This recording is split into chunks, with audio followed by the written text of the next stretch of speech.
부족이 주는 은혜, 낮아짐을 허용하는 겸손이라는 제목으로 하나님 말씀 증거하도록 하겠습니다. 먼저 크게 보면 23편은 여호와 하나님을 목자다 이렇게 묘사하고 있고요. 24편에서는 여호와는 왕이시다 이렇게 묘사하고 있습니다. 그런 차이점이 있는 거죠. 자, 한번 살펴보겠습니다. 먼저 23편의 내용은 여호와는 나의 목자시니 부족함이 없다 이렇게 얘기를 합니다.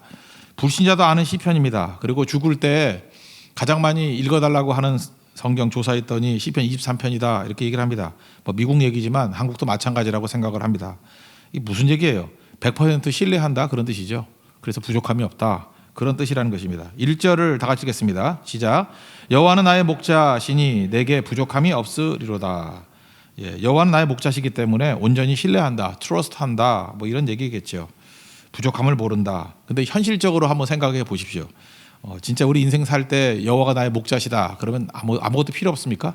부족함을 못 느끼십니까?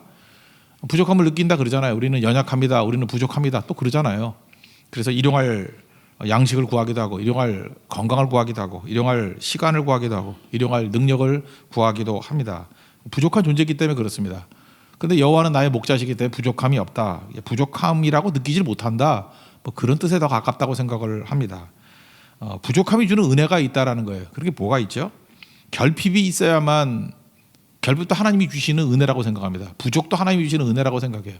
그래서 부족함이 없다라는 거예요.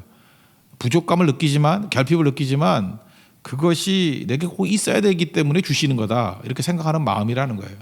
부족함이 있어야 제일 좋은 게 뭐죠? 감사죠. 제가 평생에 건강 감사 언제 제일 많이 했을까 생각했더니 아팠을 때예요. 아팠을 때 참 건강이 감사한구나. 부족할 때 감사를 느끼잖아요. 늘 배불러 있으면은요 먹는 것에 대해서 감사가 없는 것 같아요. 요즘에 우리 많은 성도들이 나쁜 건 아니라 생각합니다. 건강을 위해서 이렇게 다이어트 하지 않습니까? 그러니까 다이어트 영성이 우리에게 주는 최고의 나쁜 점이 뭘까라고 생각하니까 먹는 것에 대해서 감사가 사라진 것 같아요. 이렇게 아침 식사하지 않습니까? 그러면은 대부분은 이제 감사히 먹는데, 다이어트 하시는 분들을 보면은 음식을 보면서 막 경멸을 해요. 그죠? 막 손을 부들부들 떨고 마치 손대서는 안 되는 것 같이 여겨지고, 그러니까 감사가 없는 게 아닌가. 물론 다른 거 감사하시겠지만 그래도 다이어트 한다라고 생각하면서 이 풍요가 주는 어떻게 보면 해악이죠. 우리에게 먹을 걸 주신 거에 대해서 감사해야 되는데 감사가 사라지고 피해가고 뭔가 좀 이상해지는 거가 있습니다. 저는 다른 얘기는 아니고 저는 건강을 위해서 그랬어요. 6시 이후에는 잘 안 먹고, 그러니까 하루에 요즘엔 며칠 한 2주째 그렇게 하고 있습니다. 이렇게 아침 먹고, 교회에서 아침 먹고, 그 다음에 5시 반에서 6시 사이에 저녁을 먹어요. 그리고 아무것도 안 먹어요. 그러니까 어떤 일이 벌어지느냐, 적어도 저는 그 내용도 몰랐는데 그게 간헐적 단식이라 그러대. 6시부터 7시에 아침 먹잖아요. 그러니까 13시간 동안에는 금식을 하는 거 아니에요? 그래서 영어에도 보면 break fast잖아요. 블랙퍼스트가 패스트가 금식한다. 금식을 깨는 게 아침이거든요. 옛날 사람들은 아무것도 안 먹었다고요. 그러니까 아침 식사가 너무 감사한 거죠. 너무너무 배고파가지고. 조금 전에도 교회로 오는데 주님이 생각났습니다. 목사니까 진짜 그래요. 주님 생각났어요. 근데 또 하나 밥이 생각났어요. 왜 이렇게 배가 고픈지. 그죠? 주님도 생각나고, 그래서 주님에 대한 목마름도 있어요. 그래서 감사가 있죠. 근데 이 예배 끝나고 기도하면 이제 또 밥이 있겠구나. 그래서 요즘만큼 제가 이렇게 감사하면서 식사를 하는 적이 없어요. 다 감사해요. 그냥 뭐든지. 부족함이 주는 능력이죠. 건강도 마찬가지 아닙니까? 아플 때 정말 내가 내 발로 걸어가서 예배 드릴 수 있는 게 얼마나 감사한 것인가. 그러니까 지금 여호와는 나의 목자시다라고 하는 게 뭐냐면, 내가 나를 모르잖아요. 내게 있어서 감사가 필요하고 내게 있어서 절실함을 주시는 것이 어떻게든 부족함일 수도 있다는 거예요. 그래서 부족함을 느끼지만 부족하지 않다, 그런 뜻이라고 생각을 합니다. 그러니까 내가 생각하면은 이게 과도하잖아요. 이게 균형이 다 깨져 버린다고요.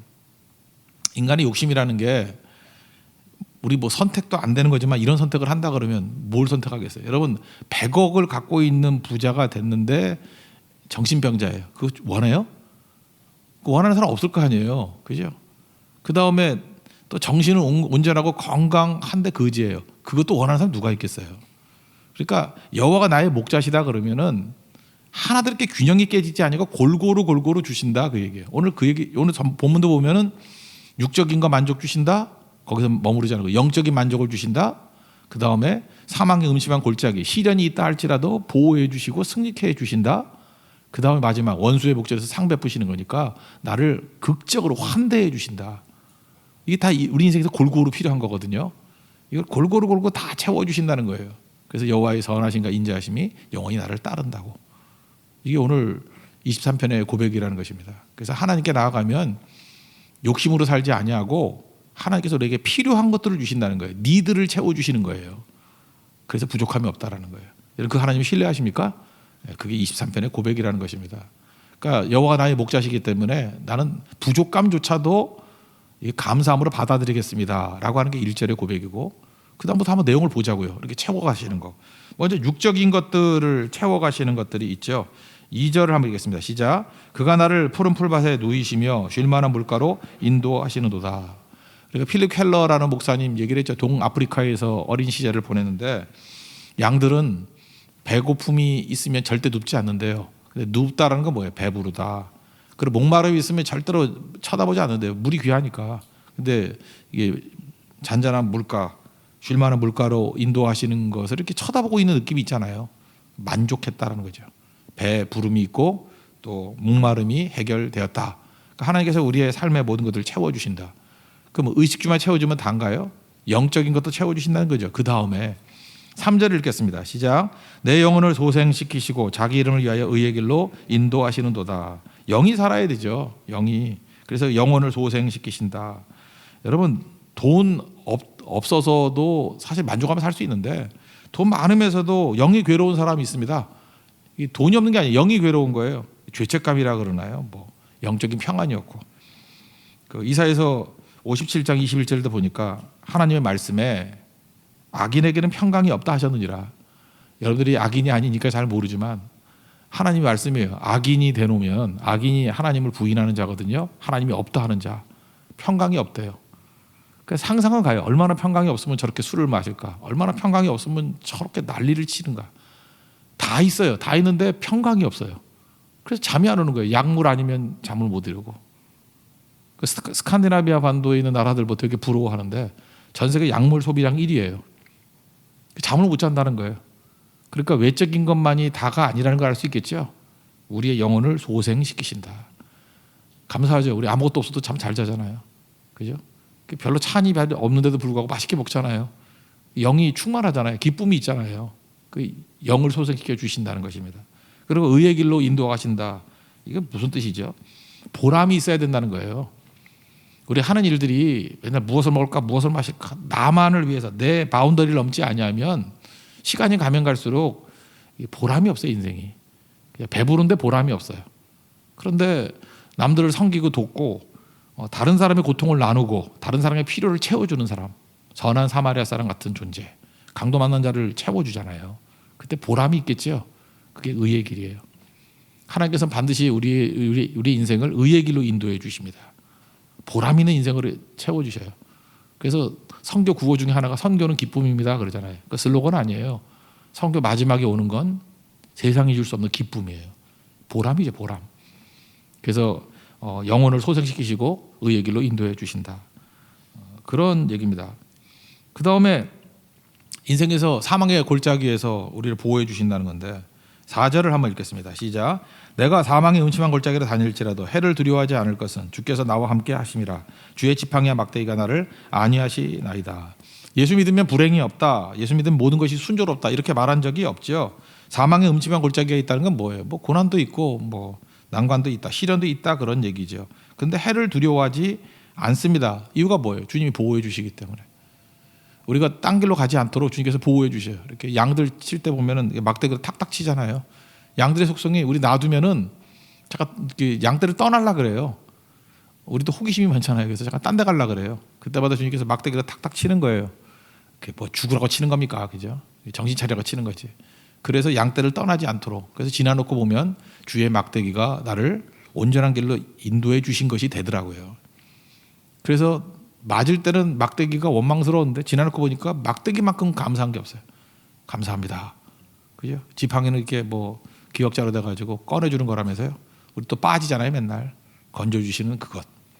그러니까 주님께서는 주님과 함께 동행만 한다 그러면은 사망의 음침한 골짜기 최악의 상황이라는 거죠. 두려워할 거 없다는 거예요. 주님이 건져주신다. 그리고 저는 이게 하이라이트라고 생각하는데 환대받는 경험을 우리에게 주신다는 거예요. 5절을 보겠습니다. 시작. 주께서 내 원수의 목전에서 내게 상을 차려주시고 기름을 내 머리에 부으셨으니 내 잔이 넘치나이다. 이거 새 번역 보니까 뭐 머리에 부으시고 뭐 잔이 넘친다. 이걸 뭐라고 해서 하냐면 나를 귀한 손님으로 맞아주신다. 이건 유대 문화를 얘기하는 거래요. 누가 오면은 여기 뭐 땀나고 막 이러니까 기름 부어주고 예수님 당시에도 뭐 그런 거 있잖아요. 향유 붓고 하는 거. 그저 이렇게 더러우니까 기름 붓고 향수 뿌려주고 이걸 나를 귀한 손님에게 해주시는 행태라는 거예요. 나를 귀한 손님으로 받아주시더라. 그러니까 삶이 축제가 될 수 있다는 거죠. 우리는 이 땅을 살아가면서 계속해서 이렇게 거절감이 있지 않습니까? 나를 거절하고 하찮게 여기고 루저라 그러고. 근데 하나님 앞에 놓이게 되면은 주님께서 우리를 환대해 주셔요. 환대받는 경험, 그리고 받아들여지는 경험, 내가 참 귀하구나 하는 경험. 이거 사람 아니고요. 하나님 앞에 나가면 항상 그런 마음이 있습니다. 나를 참 귀하게 여기시는구나, 나를 환대하시는구나, 나의 가치를 알아주시는구나. 그러니까 교회가 이렇게 무장이 돼 있으면요, 누굴 보든지 이렇게 하찮게 여기면 안 돼요. 환대받는 느낌, 적대가 아니라 환대. 그러면 치유가 된다는 거죠. 거기서도 생의 긍정적인 에너지가 나와요. 다윗이 그렇게 사울에게 박대당하면서 도망다니면서도 바로 하나님의 환대, 이것 때문에 그가 살아난 거예요. 오늘도 주님의 이 환대, 이거를 체험하는 은혜의 시간이 되기를 원합니다. 그죠? 세상은 우리 박대해요. 주님의 환대, 여기서 힘이 있다는 거예요. 그러니까 무슨 고백이 있습니까? 이 6절 다 같이 읽겠습니다. 시작. 내 평생에 선하심과 인자하심이 반드시 나를 따르리니 내가 여호와의 집에 영원히 살리로다. 이 토부라는 거죠. 선하심. 끝이 좋다. 토부에 해당되는 게 뭐 합력하여 선을 이룬다 그런 거예요. 끝이 좋다는 거예요. 끝이. 잘 보세요. 하나님 앞에 나아가는 자, 여호와는 나의 목자시니 부족함이 없다. 부족함조차도 은혜로 받아들인다. 그랬더니 하나님의 은혜 가운데서는 이렇게 균형이 있잖아요. 육적인 것도 채워주고 영적인 것도 채워주고, 그 다음에 고난 가운데 시련 가운데서도 우리를 붙들어 주시고 환대의 경험을 통해서 생의 에너지도 주시고, 그러니 얼마나 좋냐 하는 거예요. 선하심, 그게 선하심이에요. 내가 모르는 합력하여 선을 이루시는 거. 그리고 여기에 인자하심, 그런데 헤세드, unfailing love, 결코 실패하지 않는 사랑. 하나님 전능하신 분인데 실패하지 않게 우리를 붙들어 주시는 사랑이니 무조건 건져 주시겠죠. 그래서 선하심과 인자하심을 믿는데요, 평생 나를 따라가 다닐 거래요. 그러니까 안전한 거죠. 이 고백입니다. 우리 여호와를 나의 목자로 여기는, 그래서 부족조차도 결핍조차도 감사함으로 받아들일 수 있는 그 믿음의 종되기를 축원합니다. 이게 23편이고요. 24편은 이건 예배입니다. 예배. 1, 2절은 만물의 주제, 그 로드십이라고 그러죠. 주재권을 갖고 계신 하나님, 창조주 하나님 얘기하는 거예요. 그리고 3절부터 6절까지는 예배하는 자의 자격, 우리가 이렇게 이런 걸 갖춰야 된다. 특별히 저나 우리 뭐 성가대나 찬양 인도자나 그 예배 인도하는 사람이 자격, 예배자. 우리 모든 사람 예배드리잖아요. 예배자의 자격. 특별히 준비하는 사람 더하게 자격. 그리고 세 번째 7절부터 10절까지는 예배자의 자세. 어떤 자세를? 마음 열어야 된다는 거예요. 마음이 열려야 된다. 그걸 말하고 있습니다. 이거 이제 배경으로 보면요, 시편 24편을 교회에서 언제 이거를 많이 기도를 드리고 예배를 드렸냐 하면은 승천주일이라고 있죠. 승천주일. 부활절 다음에 예수님께서 이 땅에 40일 계셨잖아요. 그 40일 되는 목요일이에요. 그러니까 7호 35잖아요. 그래서 5주 지나고 6째 주에 목요일. 그러면 40일이 되거든요. 그때를 승천주일, 우리 뭐 개신교에서는 잘 지키지 않습니다. 부활절 다음에 40일. 그러니까 승천주일에 이거 읽었어요. 그러니까 전통을 보니까 뭘 알 수 있는 거예요? 아, 이게 예수님이 이 땅에 사역다라고 하늘 보좌에 앉아 계신 것을 이렇게 찬송할 때 드리는 시구나, 이런 거죠. 그러니까 살아계신 주님을 찬양하는 거예요. 그런 거고, 실제적인 상황, 이 다윗의 시니까 실제적인 상황은 어느 거냐라고 할 때 사무엘하 6장에 나오는 그 오베데돔의 집에 언약궤가 있었죠. 언약궤가 다윗성으로 올 때의 장면을 얘기하고 있어요. 사무엘하 6장 12절에 나오는데, 오베데돔의 집에 언약궤가 머물러 있었더니 복을 엄청 받는 거예요. 소유에, 하나님께서 오베데돔의 집과 그의 소유에 엄청 복을 주시는 거예요. 그랬더니 다윗이 복 받는 거에 대해서는 꿈이 있잖아요. 이게 한 집안의 복이 아니라 우리 나라의 복이 돼야 된다. 그죠? 그래서 시온성애들을 가지고 오면서 나라의 복이 되게 해 주십시오라고 하는 얘기가 나와요. 그리고 불교에서는 삼보일배라는 게 있죠. 뭐 세 걸음 걷고 뭐 이렇게 잘한다며 뭐 이런 게 불교적인 것만 있는 줄 알았더니 이게 기독교도 있는 거예요. 다윗이 어떻게 했냐면 6걸음마다 소와 살찐 송아지로 제사를 드렸대요. 그러니 뭐 얼마나 많은 송아지가 죽었겠어, 그죠? 6걸음하고 제사 드리고 6걸음하고 제사 드리고. 그러니까 우리식으로 하면 뭐죠? 육보일제 이런 게 나와요. 읽어드릴게요. 여호와의 궤를 맨 사람들이 6걸음을 가매 다윗이 소와 살찐 송아지로 제사를 드리고. 사무엘하 6장 13절 얘기예요. 그리고 힘을 다해서 춤을 추고 즐거이 환호성을 막 소리 지르고 나팔 불고. 여기 나오잖아요. 뭐 바지가 내리는 거 흘러내리는 것도 모르고 춤춰가지고 미갈이 막 비웃고 그러는 얘기 나오잖아요. 이 장면이에요. 이 장면. 그때 불렀을 찬양이라는 거예요. 이게 시편 24편이. 그러니까 예배죠. 적극적인 예배.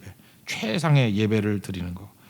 우리에게도 예배에 있어서 예배를 특별히 준비하는 사람들은 어떤 기도를 해야 돼요? 우리 찬양팀 같은 게 특별히 제일 많이 해야 되겠죠. 뭐 급할 때 기도 잘 안 된다 그러면 시편 24편 읽고 찬양하세요. 성가대도 마찬가지죠. 성가대 뭐 시작할 때 어떤 거 해야 됩니까? 그러면은 시편 24편을 읽고 시작하는 거예요. 이게 예배 드리기 전에 기도, 예배할 때의 기도라는 것입니다. 먼저 1, 2절이죠. 첫 번째 세 파트니까 뭐 얘기했죠. 1, 2절이 첫 번째인데 만물의 주제이신 하나님, 로드십, 창조주 하나님이라는 거예요. 만물이 다 주의 것이라는 거죠. 이거 해당되는 게 우리 내 삶은 주의 것이죠. 내 삶은 주의 것. 내 삶의 모든 게 다 주님의 것이라고 인정하면은 창조주 하나님이라고 인정하면 무릎 꿇기 편하죠. 주님 앞에 무릎 꿇는 것은 무릎 꿇라가 아니에요. 모든 것의 창조주 되신 하나님, 주제권 되신 주제 되신 하나님, 그런 무릎 꿇기 편하고 헌신이 가능하고 감사가 나오겠죠. 그러니까 주제권을 인정하는 게 뭐예요? 그게 주일 성수, 그게 뭐 11조 이런 거겠죠. 1절과 2절을 한번 읽겠습니다. 24장 시작. 땅과 거기에 충만한 것과 세계와 그 가운데 사는 자들은 다 여호와의 것이로다. 여호와께서 그 터를 바다 위에 세우시며 강들 위에 건설하셨도다. 로드십이라 하죠. 주제권을 인정하는 것. 그 다음에 두 번째 파트는 예배자의 자격이에요.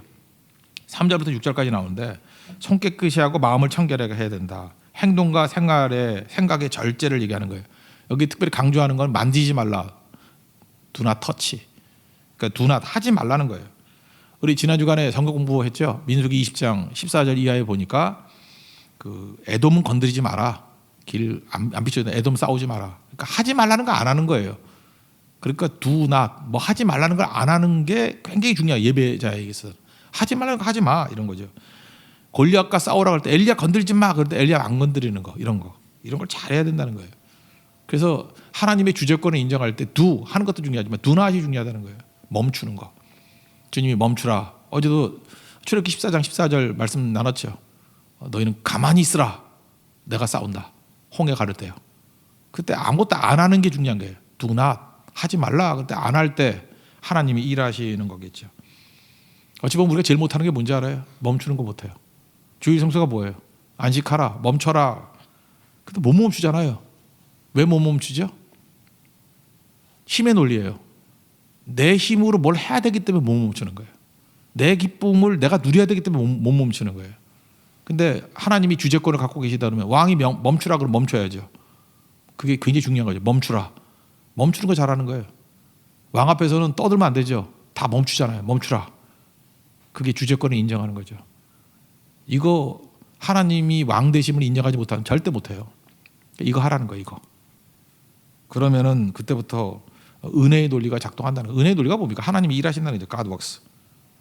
그리고 허탄한 데 마음을 둔다라는 게 뭐죠? 우상이죠. 우상. 자기 뜻 주장하는 거죠. 이거 멈추지 못해. 이 사람은 똑같은 거죠. 그리고 거짓 맹세하는 이유가 뭘까요? 사람들은요 내가 매력적으로 만들기를 원해요. 그래서 왜 거짓 맹세하죠? 거짓말 왜 합니까? 나를 믿게 하려고. 우리 거짓말 막 하면 나를 믿는다고 생각을 해요. 근데 인생 살다 보면요 나를 안 믿으면 어때? 하나님 믿으면 되지. 꼭 나를 믿어야 되는 거 아니잖아요. 내가 뭐 평상시 행실이 나빠서 안 믿는 것도 있어요.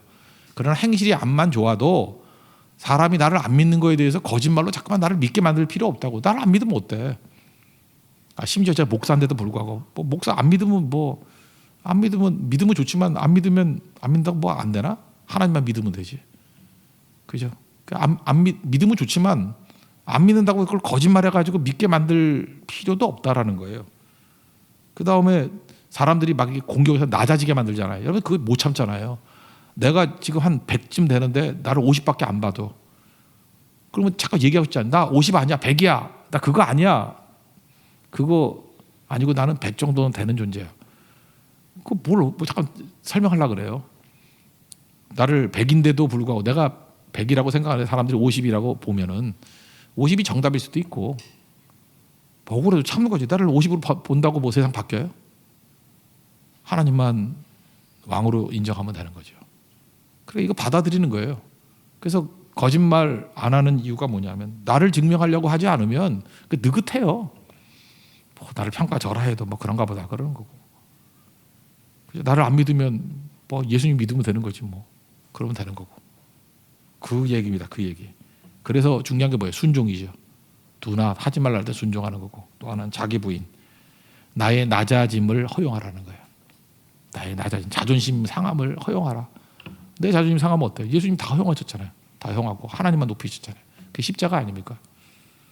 그게 예배자의 자격이라는 거예요. 순종과 하지 말라는 거 하지 말고 멈추라는 거 멈추고 자기의 낮아짐 허용하라. 3절부터 6절까지 한번 읽겠습니다. 시작. 여호와의 산에 오를 자가 누구며 그의 거룩한 곳에 설 자가 누구인가? 곧 손이 깨끗하며 마음이 청결하며 뜻을 허탄한 데 두지 아니하며 거짓 맹세하지 아니하는 자로다. 그는 여호와께 복을 받고 구원의 하나님께 의를 얻으리니 이는 여호와를 찾는 족속이요 야곱의 하나님의 얼굴을 구하는 자로다. 그 얘기입니다.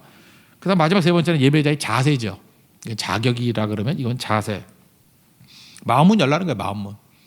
라우디가 교회 열심히 있었지만 회개하라 그랬죠. 그래서 예배드리기 전에 우리 옛날에 뭐 준비 찬양, 준비기도 그러는데 나는 그거 나쁘다고 생각하지 않아요. 예배는 뭐 준비가 어디 있냐 그러는데 왜 준비가 없어? 준비가 있죠. 그 근거가 바로 여기 있는 거예요. 예배드리기 전에 마음문 열게 만드는 준비기도, 마음문 열게 만드는 준비 찬양이에요. 그래서 이렇게 찬양 인도할 때도 보면은 목적은 뭐냐면 마음을 여는 거거든요. 그러면 자꾸만 회중들보러 열라 그러지 말고 준비하는 사람들이 먼저 기도해야죠. 기도해 자기들이 열려야지. 먼저 자기들이 깨끗해져야지. 라우디가 교회를 하게 되잖아요. 회개하라고. 그죠? 회개하라고. 그 다음에 그 요한계시록 3장 20절 보니까 라우디가 교회를 향한 거잖아요. 문 밖에서 두드린다고. 회개하고 나면 두드린다고. 그러면 내 음성을 듣고 문을 열면 내가 그에게 들어가 그와 더불어 먹고 그는 나와 더불어 먹으리라. 그 앞에 열심을 내라 회개하라. 그게 나와요. 그 19절에. 라우디가 교회가 해야 될 일이 미지근한 것들 회개해야 돼요. 내 죄를 철저히 회개하고 씻고 그리고 마음을 여는 거죠. 그리고 주님이 들어오시는 거죠. 그거.